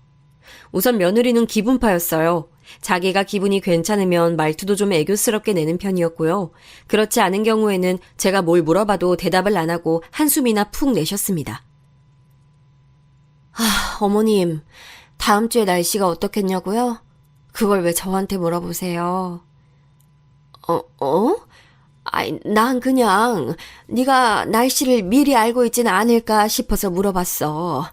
그러면 안 되는 거였니? 제가 기상청이에요? 날씨 안내해주는 기상캐스터라도 돼요? 저도 찾아봐야 아는 건데 그럼 한마디로 저에게 찾아내라고 명령하시는 거나 다름없지 않아요? 제 생각엔 어머님이 직접 찾으셔도 되는 부분 같은데요. 갑자기 돌변해서 그렇게 나오니까 저는 가슴 부근이 막 울렁거렸죠. 얘가 왜 이러나 싶고 아들한테 물어보면 며느리가 다혈질은 아니라고 하던데 그럼 제 앞에서만 이렇듯 가끔 돌변하는 것인가 싶어서 더 심란했고 하여간 며느리 때문에 제가 일상에서 고민이 많았습니다. 그런데 저도 딸이 있잖아요. 나중에 제 딸도 시집을 가고 누군가의 며느리가 될 텐데 그때를 생각하면 제가 우선은 최선을 다해 며느리에게 잘해줘야지 싶었어요. 제가 며느리에게 잘할수록 며느리도 제 아들에게 잘할 거라는 생각도 있었고요. 시집살이 당해본 사람이 바로 저였기 때문에 며느리에겐 그런 부담을 안 주고 싶었네요. 하지만 네 마음이 내 마음 같을 순 없는 법이라는 표현이 아주 딱 맞는 상황이 벌어지고 말았어요. 며느리가 작업이라는 걸 끝내고 먹을 걸 사들고 제 집에 왔을 때였죠. 아들이 며느리에게 돈 적게 벌어도 되고 다 상관없으니까 우리 엄마 심심하지 않게 잘 좀 챙겨드려라 라고 당부에 당부를 거듭했었거든요. 그래서인지 며느리는 저랑 종종 시간을 같이 보냈어요. 그런데 성격이 워낙 돌발적이라고 해야 하나 가끔 툭 튀어오를 때가 있어서 제가 매사에 눈치를 살피며 상대했던 것이고요. 그날도 그런 일상 중이었는데 텔레비전에서 오랜만에 나오는 옛날 가수가 있길래 제가 반가운 마음에 외치고 말았죠. 야, 저 양반은 어쩜 늙지도 않으시네. 아유, 나이는 대체 어디로 먹었을까. 저 사람이 나 국민학교 다닐 적에도 이미 스타였어, 스타. 아, 어머님 시대에는 국민학교였고 나중에 초등학교로 명칭이 바뀐 거였죠? 국민학교라는 단어를 잊고 있었는데 지금 떠올랐네요. 제가 초등학교 입학한 직후에는 문방구에서 파는 공책 앞면에 국민학교라고 적혀 있는 것들 많았어요. 미리 인쇄해둔 것들이었나 봐요. 지금 생각하니 추억이네요. 어머님 시절에는 학생들 수 엄청났죠. 중학교나 고등학교 때도 학생들은 계속 많았어요? 며느리가 무심하게 질문을 날렸는데 그 질문을 받은 저는 대답을 빨리 못하고 잠시 머뭇거려야 했어요. 거짓을 말하는 것도 웃기고 이상한 것 같아서 이내 저는 진실을 알려줬죠. 그게 사실은 네가 당연히 몰랐겠구나. 내가 중학교까진 못 나왔지 뭐야. 국민학교만 졸업하고 중학교는 진학했다가 금세 후지부지 됐어. 나 살았던 옛날 그 동네에서는 기집애들이면 중학교 안 보낸다는 집들이 꽤 있었어. 그래서 그 어린 나이에 줄줄이 공장 가서 일하고 그랬어. 나 역시도 어린 나이에 공장을 갔으니 어쩌면 그때의 시기가 내 안에는 서글픈 한으로 남았을 수도. 아유, 그러나 순식간에 흘러버린 세월 이제는 신경 안 쓰련다. 제가 허허 웃으며 말을 해줬더니 듣던 며느리의 표정이 점점 오묘하게 변했어요. 그러더니 자기 시아버지도 그럼 국민학교만 나왔냐고 묻더군요. 제 남편은 고등학교 공부까지 마친 사람이었기에 그렇다고 알려줬더니 그나마 안심하는 표정을 지었고요. 며느리의 그런 태도에 저는 기분이 너무 이상해졌고 왜 그러냐고 조심스레 물었지만 대답은 돌아오지 않았어요. 마치 제 말이 안 들린다는 듯이 텔레비전만 보면서 멋대로 리모컨을 가져가서 채널을 돌리기까지 하더군요. 제가 보던 프로그램이 있었는데 무시하고선 말이죠. 바로 이때부터 며느리의 고삐가 풀렸던 것 같아요. 틈만 나면 저를 무시하는 투로 말을 톡 쏘아댔어요. 예를 들어 제가 마트에서 뿌린 전단지를 보면서 혼잣말을 하고 있어도 면박을 줬죠. 이게 도통 뭔지 모르겠네. 카드 할인 혜택에다가 자체 할인 중복이 가능하다는데 아유 그럼 가격이 어떻게 된다는 거야. 예시가 없으니까 확 마음에 와닿지도 않고 아유 세일한다는 홍보를 이런 식으로 적어놓으면 쓰나. 글쎄요. 어머님이 모르신다고 해서 남들도 모를 거라 생각하시면 안 되죠. 웬만하면 채소 고졸 드릴 텐데 국민학교만 딸랑 나오신 어머님보다 다들 낫지 않을까요? 그런 핀잔을 들으면 저는 목구멍이 턱 막히는 감각이었어요. 학력 가지고 사람의 급을 매기는 거냐고 물었더니 마치 당연한 것을 괜히 묻는다는 식으로 며느리는 저를 흘겨봤죠. 며느리는 자기가 4년제 대학을 나왔으니 전문대를 나온 제 아들보다 자기가 더 위라고 했습니다. 자기 부모, 형제들, 일가 친척들 모두 대학을 나왔다면서 고졸도 찾아보기 힘든 게 자기 집안이라며 어깨에 힘을 줬어요. 저는 분란을 회피하는 성격이라 할 수 있고 무조건 며느리에게 잘 맞춰주고 싶은 마음이 있는 사람인데 이런 제 앞에서 자꾸 학력 얘기를 해대니까 저는 화가 나다 못해 뭔가 억울한 기분까지 들더라고요. 너무한 거 아니니? 자꾸 학력이 어떻다 저쩌다 하면서 그런 거 들먹이는데 우리 딸은 우리나라에서 최고로 알아주는 명문대 나와서 지금은 외국까지 나가서 일하고 있어. 네가 주장하는 논리대로라면 우리 딸이 너보다 훨씬 잘난 1등이라는 거지? 아, 저도 그게 신기하긴 해요. 아가씨는 대체 어느 쪽 유전자를 받은 건지. 아니면 상상도 못할 독종일 수도 있죠. 무튼 전 아가씨가 계속 외국에 살았으면 좋겠어요. 국민학교만 나온 모친한테 좋은 영향을 받을 수 없다고 아가씨도 그렇게 생각할걸요? 아가씨는 제가 보기에 돌연변이 같은 거고요. 양가의 가풍 차이만 봐도 저희 집안은 지적 수준도 높고 교양이 넘치는데 어머님도 그렇고 비록 제가 선택해서 결혼한 남자지만 오빠도 그렇고 살짝 경박해 보여요. 이건 스스로 알고 계시죠? 제가 욕을 듣는 것까진 어느 정도 수준으로 참을 순 있어도 자식 건드는 건 넘길 수 없었습니다. 어디 어른 앞에서 말을 그토록 건방지게 할 수 있냐면서 제가 며느리를 따끔하게 혼냈습니다. 너는 내가 네 시엄마고 넌 나의 며느리란 것을 망각할 때가 잦은 것 같다. 이건 뭐 동네 친구 대하는 것도 아니고 어쩜 기본적으로 지켜야 할 예의조차 빼먹고 나를 대해. 너는 네 행태에 대해서 스스로 어떻게 생각하니? 그러자 며느리는 대꾸도 못하고 입술만 삐죽거리더군요. 차마 반박하기 어렵다는 듯이 말이에요. 그런데 끝까지 저를 향해 죄송하다, 잘못했다 이런 말 절대 안 하는 걸 보고 제가 아주 기가 질려버렸어요. 업무 늘려가고 회사를 더욱 성장시킬 중요한 시기를 지나고 있다는 아들에게 시끄러운 소식 전해주고 싶지 않아서 제가 일단 이런 얘기 다 안 전했고요.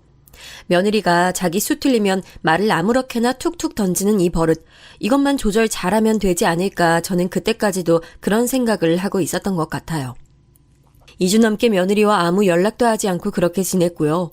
다시 만났을 때 저는 며느리가 태도를 좀 고쳐먹길 바랐어요. 그런데 또 그렇게 굴더군요.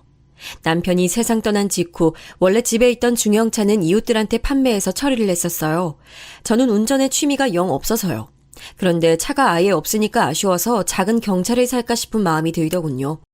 마트 앞에서 보니까 여자들이 그런 차를 많이 끌고 다니길래 저도 생각이 들어서 며느리에게 한번 의견을 구해봤던 거예요. 네? 이거 혹시 차 사달라고 미리 밑밥 깔아두시는 거 아니죠? 오빠는 무조건 찬성할 것 같아서 일단 제가 너무 싫고요. 그런 의미에서 못 박아둘게요. 절대 못 사드려요. 나는 그냥 작은 경차 내가 몰게 어떨지 그거 물어본 건데 넌 어쩜 그런 말을 하니? 내가 언제 차 사달라고 했니? 갑자기 그렇게 나오니까 너무 당황스럽구나. 저도 당황스러워요. 몰기에 어떠냐고요? 그런 생각이 드신다는 것 자체가 자신감 부족이라는 거 아닐까요? 국민학교만 나오신 머리라는 걸로 어느 정도 설명이 된 거죠. 어머님은 운전하지 마세요. 도로 위에 무법자 되셔서 사고 내실 것 같아요. 그 뒷수습은 아들과 며느리에게 시키시겠죠?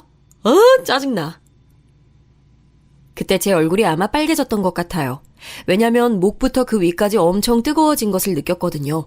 제게 그런 막말을 내뱉은 며느리는 더 상대하기도 싫다는 듯 휙 돌아서 버려서 제가 차마 짚고 넘어갈 기회조차 잡을 수가 없었고요.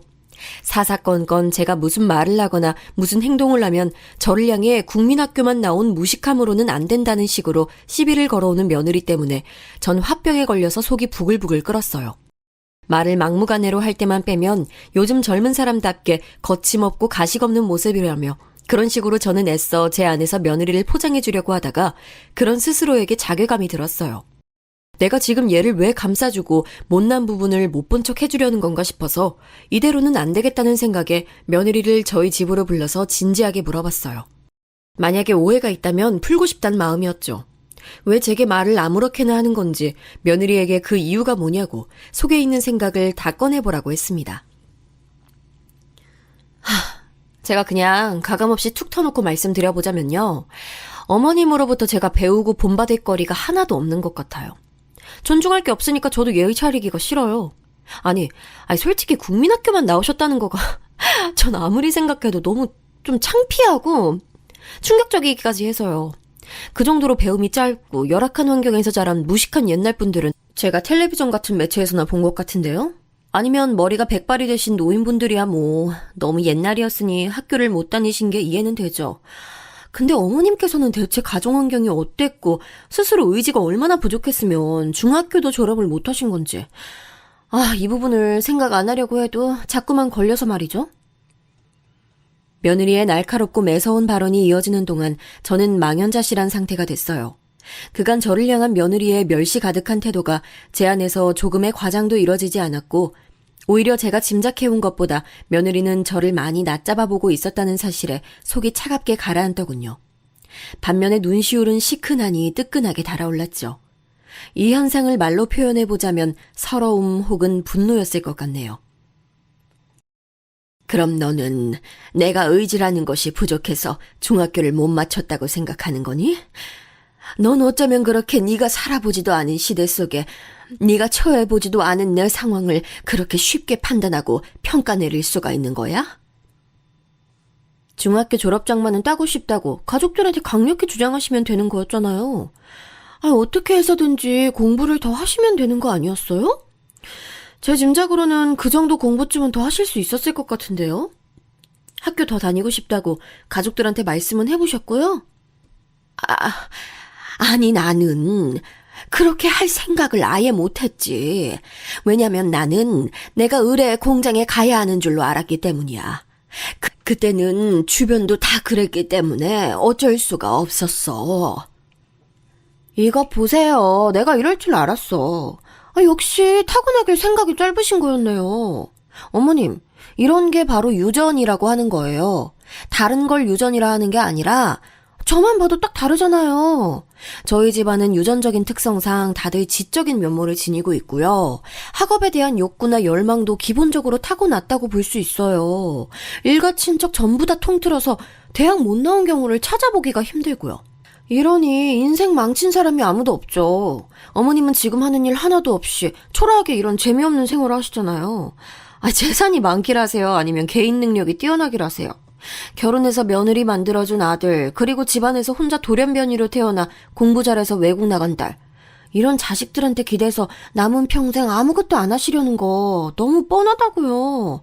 근데 왜 제가 그 장단에 맞춰드려야 돼요?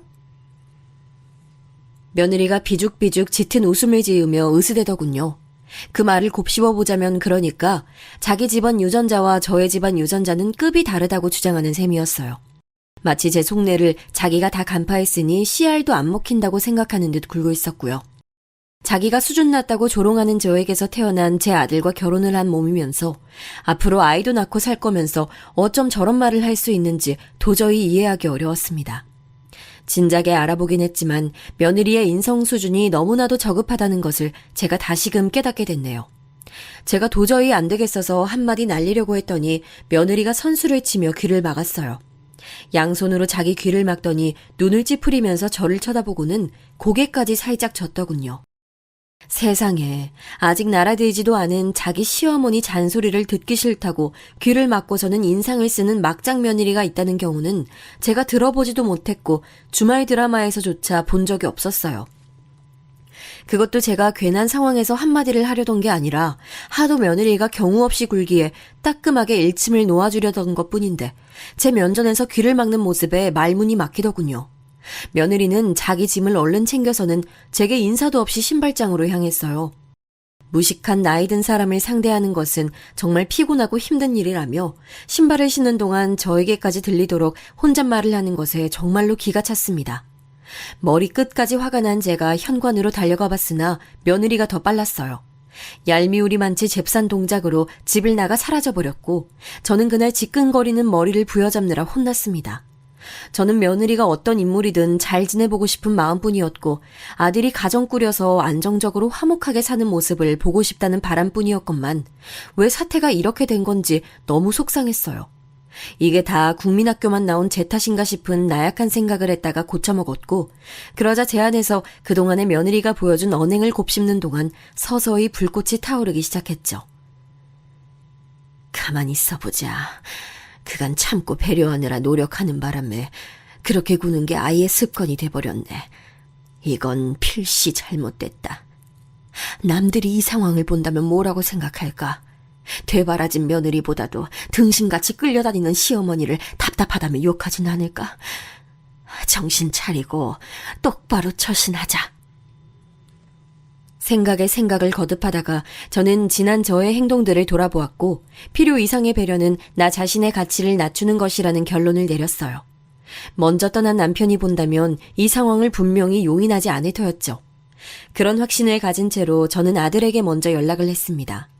그동안 며느리 때문에 많이 속상했는데 어제 일로 자존심에 상처를 입었다고 술술 다 말을 해버렸어요. 그러자 아들이 화들짝 놀라면서 설마 자기 아내가 아무리 고집 있고 성격이 있어도 제게 그런 행동을 할 줄은 몰랐다면서 몹시 당황해하더군요. 저는 머뭇거리며 제 생각을 덧붙였어요. 이건 조금 민망하고 조심스러운 얘기지만 말이야. 아무래도 내가 국민학교만 나왔다는 사실이 고학력자가 집안에 널린 며느리 시각에서 보기엔 너무나도 보잘것없어 보이는 듯 싶구나. 내 존재 자체가 내 며느리에겐 우스워 보인다는 것을 내가 처절하게 느낀 지 사실 꽤 됐어. 예? 뭐라고요? 아니 어떻게 그런 걸로 엄마를 우습게 볼 수가 있어요? 이건 예의가 아니죠. 그걸 떠나서 절대 해서는 안 되는 행동이죠.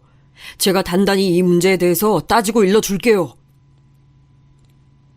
나이가 들어서 담이 작아져 그런 건지 아니면 제 천성이 그런 것인지 아들이 제 고민을 다 듣고 격하게 반응을 해온 것에 기쁘고 고맙기도 했지만 이걸로 부부싸움이 크게 벌어지기라도 할까봐 괜히 겁이 났던 것 같아요. 못돼 먹은 며느리 같은 사람이 제 아들의 아내라는 게 싫으면서도 제 아들이 저 때문에 혹시 결혼 생활을 망쳐서 이혼 딱지라도 붙으면 어쩌나 싶었던 것이죠. 그걸로 나중에 아들에게서 원망을 들을까봐 걱정되었던 것이 사실은 가장 궁극적인 이유였고요. 아무튼 그로부터 이틀 뒤 아들은 부부끼리 대화로 잘 해결했다고 저에게 결과를 전해왔어요. 앞으로 제가 마음 쓸 일은 결코 없을 거라고 하면서 며느리도 속으로 저에게 죄송한 마음을 가지고 있었다길래 저는 그런 줄로만 알았죠. 이제 며느리가 자기 태도를 반성하고 앞으로는 안 그렇게 굴 줄로 믿었고요.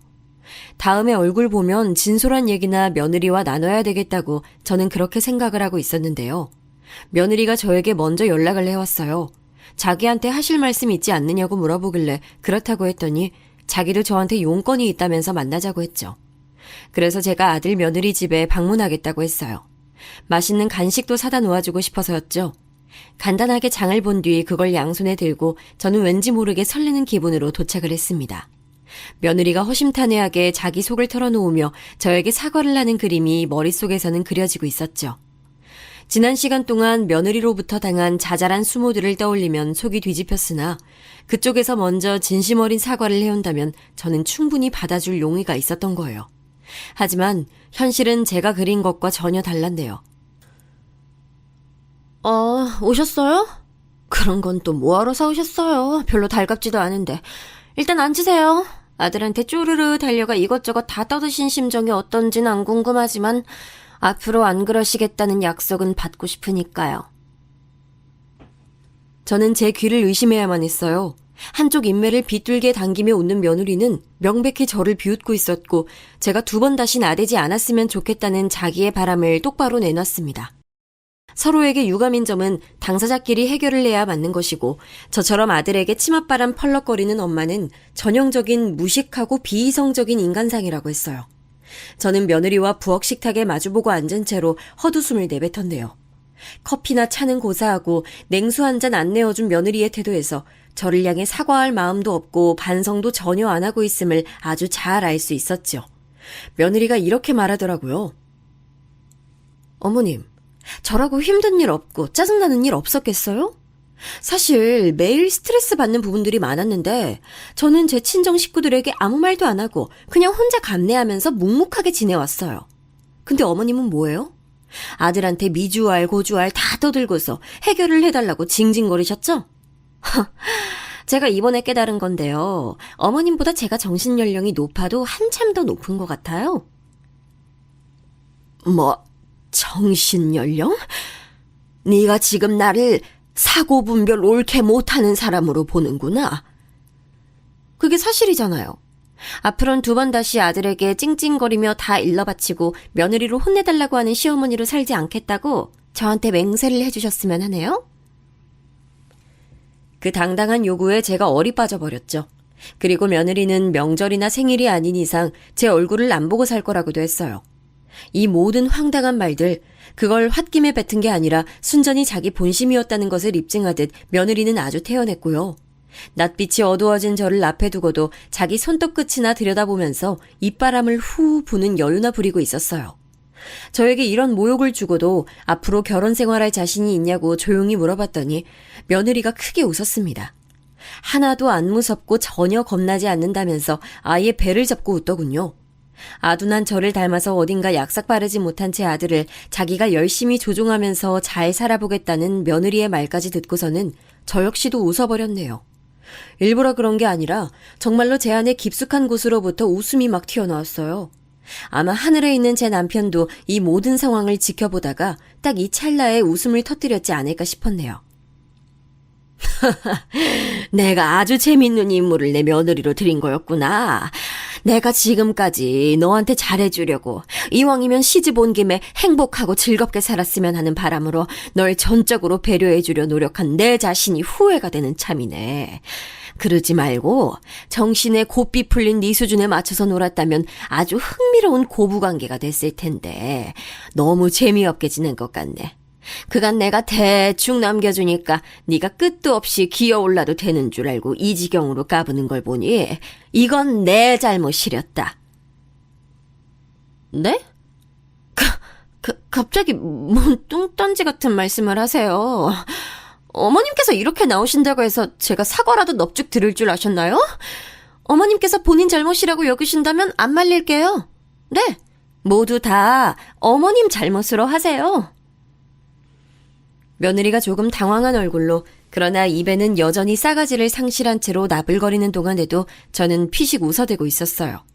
저희 아들이 예전에 한창 방황하고 다닐 때 그것이 저는 부모의 탓이라고 여겼듯 며느리가 누울 자리를 보고 발을 뻗게 만든 저의 안일함이 잘못 같았습니다. 하지만 이제 모든 것을 바로잡을 때였죠. 우리 아들이 처복이 있으면 자기 아내 덕을 봐서 집안 재산을 일찍이 선점할 수 있었을 텐데 보아하니 물 건너갔구나. 이제야 뒤늦게 정신 차리고 살고 있으면 뭘 하겠노. 이렇게까지 처복이 없어서야. 우리 아들 녀석 팔자겠지 이것도. 난 먼저 떠난 우리 집 바깥 양반하고 굳세 맹세한 것이 있으니까 절대 너 같은 아내를 둔 우리 아들에겐 돈 주지 않을 테야. 정신 차리지 않는 자식에겐 돈 안 주기로 했거든? 그러니 너도 그런 줄 알아라. 참나, 어머님, 도대체 뭔 돈이 있으시다고 그러세요? 어디 뭐 몇 천만 원 따로 꽁쳐두신 재산이라도 있으신가 봐요? 그런데 이렇게 센 척하면서 폼 잡으시는 것도 제 눈에는 딱 국민학교만 나온 사람의 머리에서 계산될 만한 행동으로 보이고요. 살짝 귀엽게 느껴지네요. 대단히 애를 쓰십니다, 어머님. 네가 아주 끝도 모르고 설치는데 어디서 어른 공경할 줄도 모르고 이따위로 구는 거니.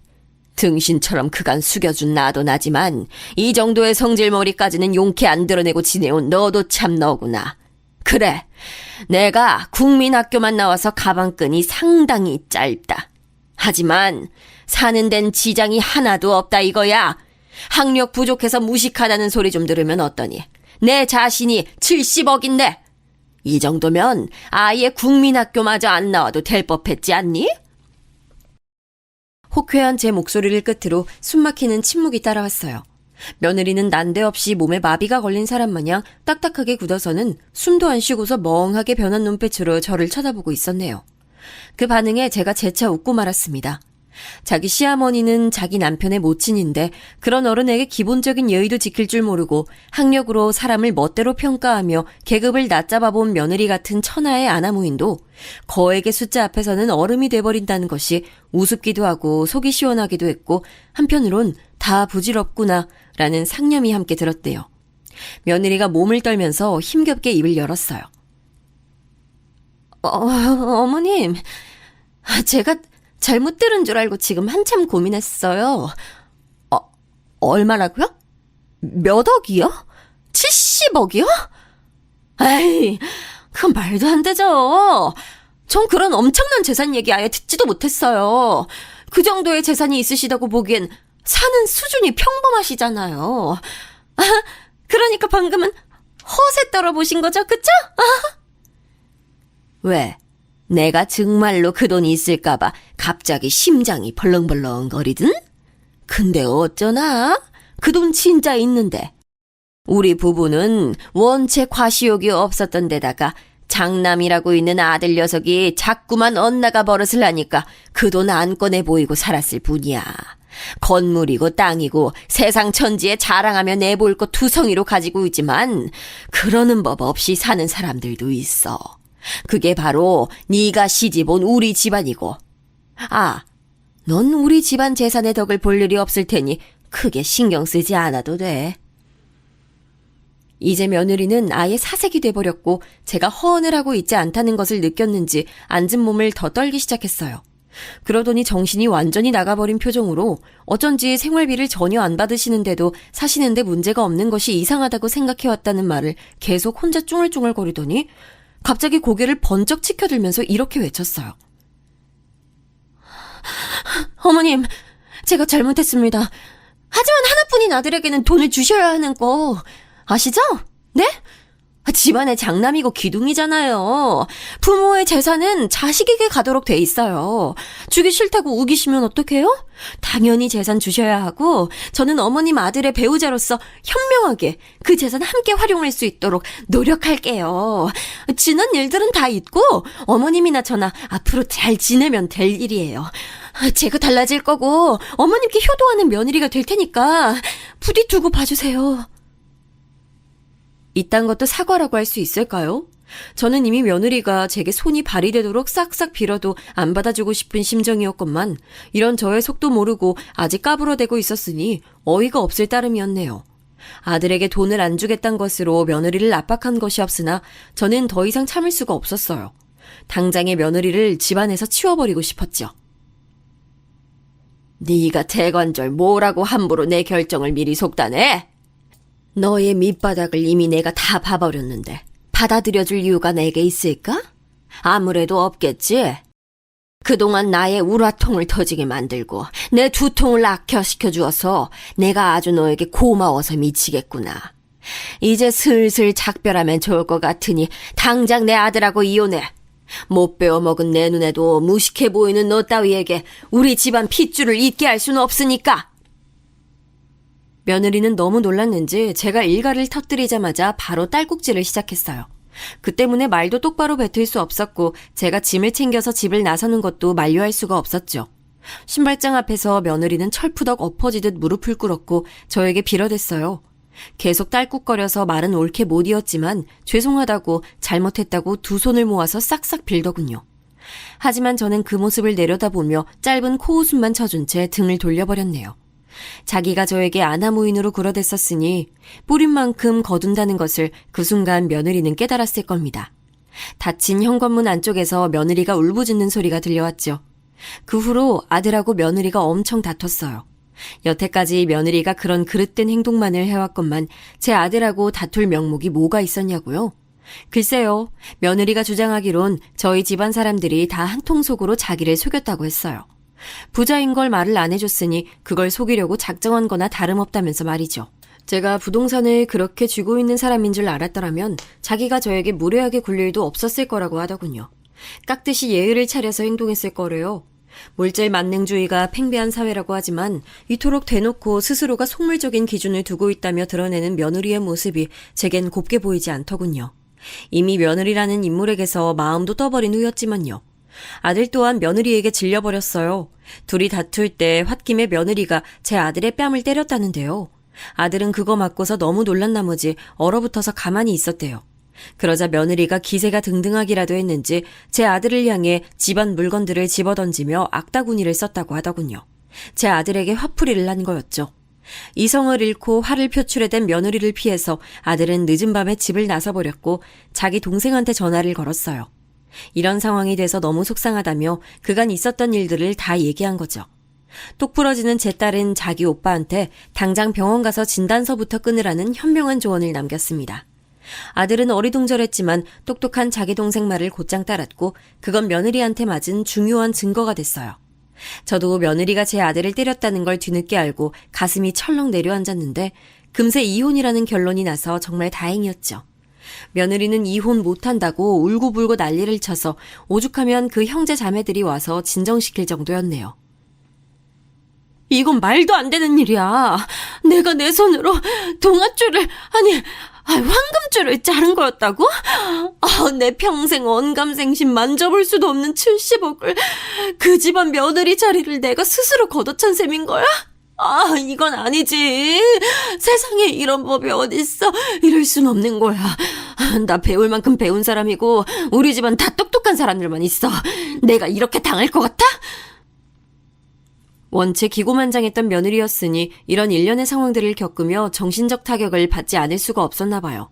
완전히 횡설수설해대면서 계속 정신을 못 차렸고 그 모습에 깜짝 놀라신 사부인께서 당장 이혼하는 게 수순 같다고 말씀을 해주셨던 거예요. 참고로 사부인께서 저랑 제 아들에게 70억이 대체 무슨 이야기냐고 물어보셨을 때 저희 모자는 고개를 가로저었답니다. 그러자 당신의 딸이 시어머니한테 막말하며 대들고 남편을 때려서 병원 진단서까지 끊게 만들고 잘 쳐줘봐야 중산층으로 보이는 시댁이 부동산 부자라는 망상에까지 시달리는 상태라고 여기신 사부인께서는 이대로 소송을 당하더라도 이혼만은 안 해줄 거라는 며느리를 단호하게 처단하신 거예요. 강제로 이혼 도장 찍게 만드신 거였죠. 며느리는 미치고 팔짝 뛸 노릇이었으나 별다른 도리가 없었어요. 어른 앞에서 감정 다스리지 못하고 마구잡이로 굴던 그 작은 내면의 그릇이 결국 스스로를 구원해주지 못한 셈이었네요. 그렇게 자기 집안 식구들이 전부 고학력자라서 저희 집안과는 아예 비교가 안 된다는 등 자기가 저보다 모든 면에서 몇 수 위라는 등 그렇게 떠들어댔던 며느리였는데 퇴장은 아주 초라했네요. 그 후로 저는 아들과 오붓하게 진솔한 대화를 몇 번 나눴어요. 아들이 그러는데 며느리는 학창시절부터 학업에 대한 압박을 심하게 받아온 사람 같다고 하더라고요. 그런 과거를 가지고 있다 보니까 성격적으로 살짝 뒤틀린 듯 싶다는 아들의 말에 저도 동의했네요. 이유 없는 현상은 없다고 하니까 말이죠. 자기가 결혼을 잘못해서 사람 보는 눈이 없어서 이 사달을 내버렸다며 아들이 눈물을 글썽였는데 그 모습을 보며 저야말로 너무나도 미안해서 눈물이 났습니다. 아들이 스스로를 못났다고 여길 때마다 저는 아니야, 진짜로 못난 건 바로 나란다 이렇게 속으로 생각해 왔었죠. 그래서 저는 이참에 그런 걸 그만두고 싶어서 그냥 아들의 손을 꼭 잡아줬어요. 아들과 저 둘 다 자존감 부족한 모습은 이제 다 날려버리고 앞으로 보다 더 당당하게 살아보자는 다짐이었네요. 그 후로 딸은 외국살이를 그만두고 귀국이라는 선택을 해서 저를 안심시켜줬고요. 그러더니 어느 날에 새 가족 오붓하게 또 화목하게 지내던 와중에 며느리를 마주칠 일이 있었어요. 카페에 들어가서 딸과 팔짱을 낀 채로 주문한 음료를 기다리고 있었는데 눈앞에 딱 며느리가 등장한 거예요. 서로 눈이 마주치고서는 흠칫했죠. 그런데 며느리가 먼저 말을 걸어왔어요. 안녕하셨어요? 그 당시에는 제가 너무 경황이 없어서 창피한 모습을 보였는데 지금은 정신 차렸어요. 맑게 정신이 돌아온 뒤에 제가 얼마나 바보 같았는지 실감이 나더라고요. 생각해보니까 가족들이 말을 맞춰서 건물 어떤 거 있고 땅 어떤 거 있고 이런 식으로 거짓말을 충분히 할 수 있는 거였는데 제가 당시에 진위 여부도 제대로 파악하지 못했었더라고요. 그러니까 며느리의 요지는 저와 아들이 70억이 있다고 거짓말을 했을 가능성을 염두에 두고 있다는 것이었죠. 제 옆에서 딸이 너무 웃겼는지 푸흡 소리와 함께 웃음을 터뜨렸고 그러자 며느리가 눈을 째리더군요. 저희가 주문한 음료가 나왔다는 소리에 딸은 연신 웃음을 흘리며 그쪽으로 걸음을 옮겼어요. 저는 괜찮다는 표시로 딸에게 이미 눈짓을 해준 뒤였고요. 이제 둘이 되자 며느리는 삐딱하게 고개를 한껏 기울인 채로 저를 위아래로 훑어봤습니다. 여전히 어른 공경할 줄 모르는 그 태도에 정말 대단하구나라는 생각이 들었습니다. 국민학교만 딸랑 나오신 분도 평일 대낮에 스타벅스 이용하는 거 보면 우리나라가 참 살기는 좋은 것 같네요. 대학 나온 보람을 죽여놓는 나라꼴이 재밌어요? 아, 맞다. 건물주라서 여유로우시다고 하셨었죠? 그럼 스타벅스 다니실 수도 있죠. 그런데요, 대체 근데 어떤 건물인 거예요? 여기처럼 번지르르한 대형 빌딩에 1층에 스타벅스 입점해 있고 이런 것까지는 아니더라도 그럴싸한 건물이니까 저한테 유세 부린 거 맞죠? 유세? 내가 그런 걸 부렸었는지 기억이 잘 안 나네. 나이가 드니 자꾸 깜빡깜빡해서 말이야.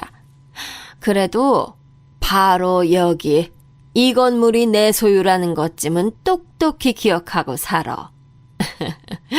그럼 커피 잘 마시고 가렴. 기왕이면 건물 구경도 더 하다 가고. 그때 마침 제가 그쪽을 쳐다보자 저와 눈이 마주친 스타벅스 직원들이 저희 모녀를 향해 일제히 묵례를 보내왔어요. 음료를 받아든 제 딸은 배시시 웃고 있었고요. 그러자 상황 파악을 마쳤는지 며느리가 다리에 힘이 풀려서 바닥에 털썩 주저앉고 말았죠. 안색은 삽시간에 창백해진 채였고요. 이럴 수가. 아니 갑자기 이게 무슨 일이야. 여기가 어머님 건물이라고요? 진짜로 이 건물이 어머님 소유라고요? 정말이라고요? 그 애달픈 절규를 들으며 저는 남이 된 마당인데 어머님은 무슨 어머님이냐는 표정으로 쳐다봐 줬더니 안색이 더욱더 사색으로 변하더군요.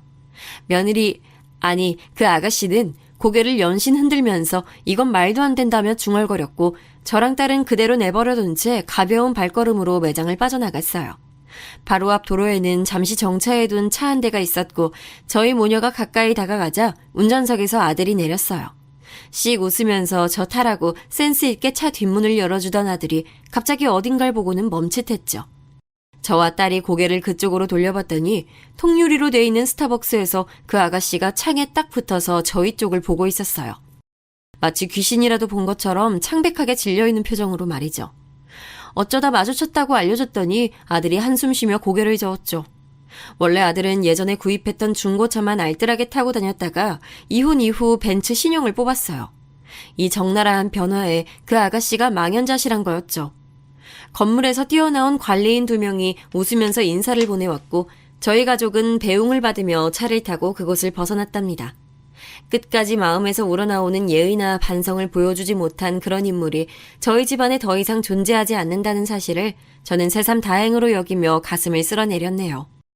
제가 풀어놓은 이야기는 여기서 매듭 지을까 해요. 들어주신 모든 분들께 고맙습니다.